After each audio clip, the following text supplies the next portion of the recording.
Hi, Taylor Layton here. Gonna show you our final project. We did a um, application where you were able to add a movie to a list and also add actors to the list. Our original plan was to make it so that you could search by movie name or by actor name to be able to find a movie on your list. Um, but we struggled to get that functionality to work, so instead we made it so that you could add a rating, um, like 1 through 5 stars, and search by rating.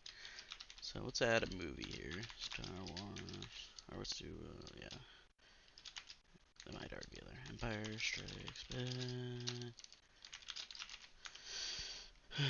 Sci-fi.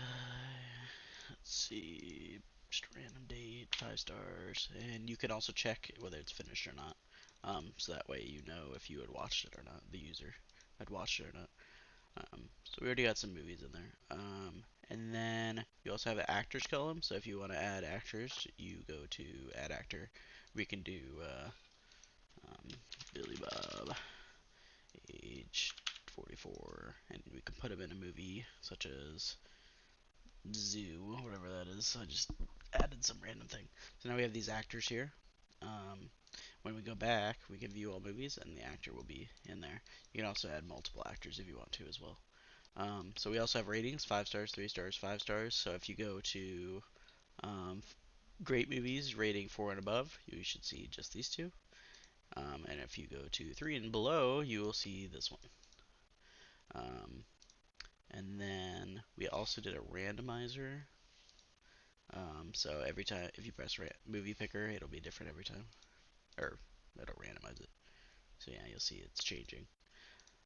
So my some of my contributions, I mean, we mostly worked well together and did a lot of it together, and we would have one person share their screen and we would collaborate. But initially, I converted a previous spring project to kind of create a skeleton for this project. Kind of was a good starting point for us. I also worked on figuring out this randomizer. We found out that dbeaver, I think it's called that.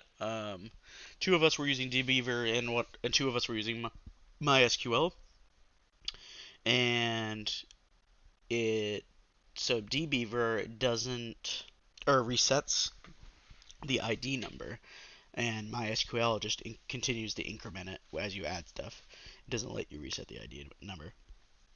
So originally the randomizer would um, originally, the randomizer was coded to be start at ID number one, and that didn't work because MySQL didn't start have any IDs at number one, so it always have an error, and we couldn't figure out what was going on.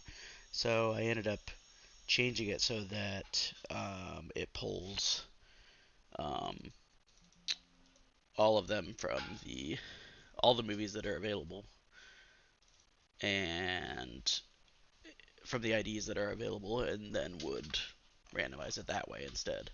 It took a while to figure that one out, but here's that. Um, we, um, yeah, we mostly worked well together. I think it could be more secure if you had like a username and password or something like that. Oh yeah, there's also like editing and deleting functionality, so we could like delete this movie, for instance, or delete this movie, whatever. We can also edit this one. Yeah, that's my project, or our project.